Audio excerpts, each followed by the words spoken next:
Tere päevast ja tere tulemast minu Moodle videokursusele. Ja selles videos me räägime sellest asjast, et näiteks kui teil juba on tekkinud selline küsimus, et mis on need ristkülikud siin. Tegelikult vaadake, õpilane saab märgita seda materjali lõpetatuks. Ja ta saab seda teha käsitsi, ilma tegelikult seda lugemiseta. Aga siit saab näha, et testida ei saa märgida lõpetatuks ja pärast ma näitan, kuidas seda saab teha. Kõigepealt mina lähen siis tagasi oma tavalise rolli ja luban muutmist.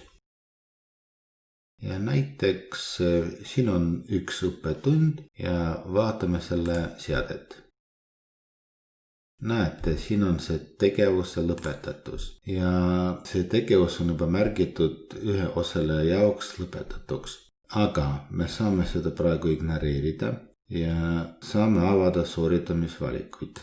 Ja praegune valik on, et õppijad saavad seda tegevuse lõpetatuks märkida käsitsi. Võite valida mitte üldse seda näidata või kui tingimused on täidetud. Selle tunni sees on ainult üks video. Ja valikuid siin ei ole. Lihtsalt selle tegevuse lõpetamiseks peab õppija seda vaatama ja salvestaja kuva. Aga tegelikult siin kõik sisutüübid, kõik videod ja eriti valikuid ei ole. Mina siis avan teise Moodle'i, kus ma olen ka administraator ja sealt saab vaadata.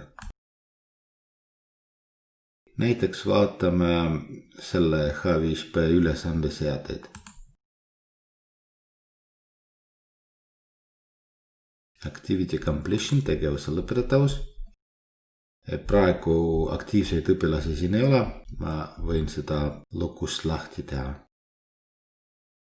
Ja siit saab siis valida, need peavad seda vaatama ja need peavad mingid hinned saama.